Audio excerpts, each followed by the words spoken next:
Hello, காலை வணக்கம், good morning, உடன்பிறப்புகளே, எனது அன்பர்களே, நண்பர்களே, வணக்கம். ஆ, எப்படி இருக்கிறீங்க? எனக்கு நல்லா தெரியும் நீங்கள் நல்லா இருப்பீங்கன்னு. அவன் பார்த்துக்குவான், கவலைப்படாதீங்க.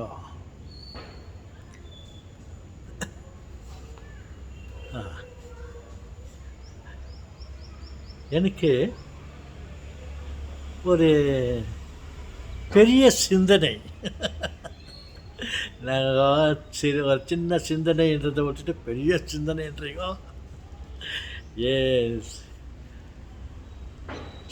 சிந்திக்க அது பெரிய சிந்தனையாக தானே ஆகும். சரி சொல்லுங்க, நீங்கள் எப்படி இருக்கிறீங்க? நான் நல்லா இருக்கேன்.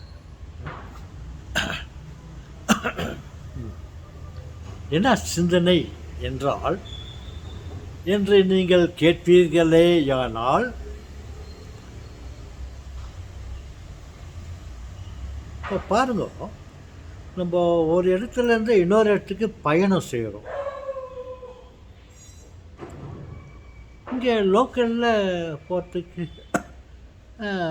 விமானமோ ட்ரெயினோ, தொடர் வண்டி, ட்ரெயினுக்கு என்ன சொல்லுவாங்க, தொடர் வண்டி,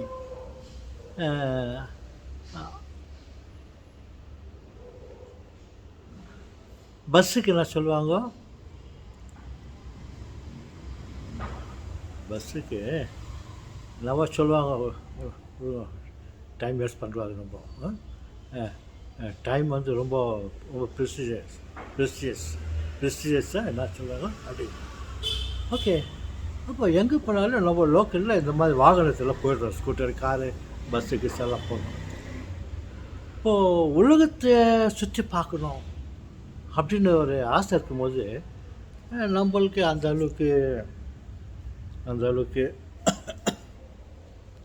பண வசதி இல்லை, சக்தி இல்லை. நம்ம ட்ராவல் பண்ணுறதுக்கு நம்மளால் முடியாது. உங்களால் முடியும், நான் கொஞ்சம் யோசிக்கணும். அப்படி இருக்கும்போது எப்படியும் அந்த உலகம் ஓசையில் சுற்றி நிற்குது. கடவுள் அதுக்கு பெட்ரோலாக எல்லாத்தையும் போட்டு ஓட விட்டுட்டுருக்கிறாரு. அது போட்டுக்கு நான் ஸ்டாப் அந்த உலகம் சுற்றினே இருக்குது. நம்ம உலகத்து மேலே நின்றுருக்கிறோம். இப்போ உலகத்தில் இருக்கிற ஏதாவது ஒரு நாட்டுக்கு நம்ம போனோம், பல நாடுகளை போய் பார்க்கணும் அப்படின்னு ஆசை இருக்கும்போது, இப்படி ஒரு வசதி இருந்தால் எவ்வளோ நல்லாயிருக்கும் அப்படின்னு எனக்கு ஒரு சிந்தனை.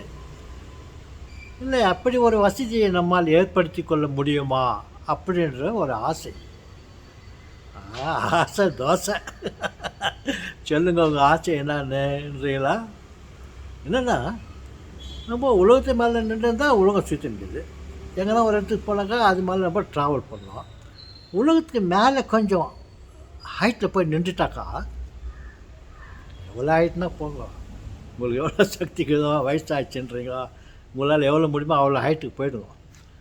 அங்கே போய்ட்டு ஒரு பலூனில் நின்றுக்குன்னு, இல்லை உக்காந்துக்கணும், இல்லை ஒரு ஹெலிகாப்டரில் நின்றுக்கணும், இல்லை உக்காந்துக்கணும் இருந்தாக்கா இந்த உலகம் தானாக சுற்றின்னுக்குது.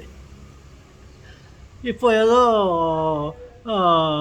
யாரையும் பார்க்கறதுக்கு ஒரு நாட்டுக்கு போகிறோம் வச்சுக்கோ, ஆஸ்திரேலியாவுக்கு போகிறோம், இல்லை அமெரிக்காவுக்கு போகிறோம், இல்லை வியட்நாமுக்கு போகிறோம், இல்லை ரஷ்யாவுக்கு போகிறோம். ஒரு பெரிய பயங்கரமான யாரும் போகாத இடத்துக்கெல்லாம் போகணுன்னு ஆசை வச்சுக்கோ. நம்ம அப்படி மேலே போய் நின்றுக்குன்னு இந்த உலகம் சுற்றினே இருக்குது பாருங்க. அப்போ எந்த இடம் வருது அந்த இடத்துல நம்ம இறங்கிடணும். பலூன்லேருந்தோ ஹெலிகாப்டர்லேருந்தோ அந்த இடத்துல நம்ம லேண்டிங் கீழே குச்சி இறங்கிடணும்.